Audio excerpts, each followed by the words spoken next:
അടിമാലി കുര്യൻസ് പടിയിൽ വയോധികയെ വീടിനുള്ളിൽ കൊല്ലപ്പെട്ട നിലയിൽ കണ്ടെത്തി. വീടിനുള്ളിലെ മുറിയിൽ ചോരയിൽ കുളിച്ച നിലയിലായിരുന്നു മൃതദേഹം കണ്ടെത്തിയത്. ജോസിൽ സെബാസ്റ്റ്യൻ കൂടുതൽ വിവരങ്ങളുമായി ചേരുന്നുണ്ട്. ജോസിൽ, എങ്ങനെയാണ് സംഭവം?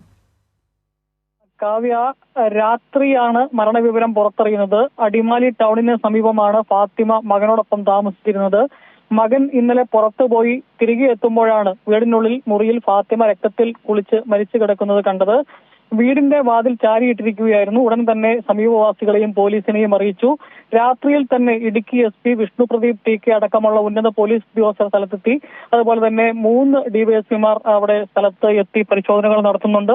മൃതദേഹത്തിനരികിൽ മുളകുപൊടി വിതറിയ നിലയിലായിരുന്നു. അതുപോലെ തന്നെ ഫാത്തിമയുടെ ശരീരത്ത് വിവിധ മുറിപ്പാടുകൾ ഉള്ളതായിട്ടാണ് വിവരം. മോഷണശ്രമമാണ് ഈ കൃത്യം നടത്തുന്നതിന് പിന്നിലെന്നാണ് പോലീസ് സംശയിക്കുന്നത്. ഇപ്പോൾ വിരലടയാള വിദഗ്ധരും ഫോറൻസിക് സംഘവുമൊക്കെ സ്ഥലത്തെത്തി തെളിവുകൾ ശേഖരിച്ചുകൊണ്ടിരിക്കുകയാണ്. ഈ പരിശോധനകൾ കഴിഞ്ഞതിന് ശേഷമാകും പോലീസ് തുടർ നടപടികളിലേക്ക് കടക്കുക. ഫാത്തിമയുടെ ആഭരണങ്ങളും മറ്റും നഷ്ടപ്പെട്ടുണ്ടോ എന്ന കാര്യങ്ങളടക്കം പോലീസ് പരിശോധിക്കുന്നുണ്ട്.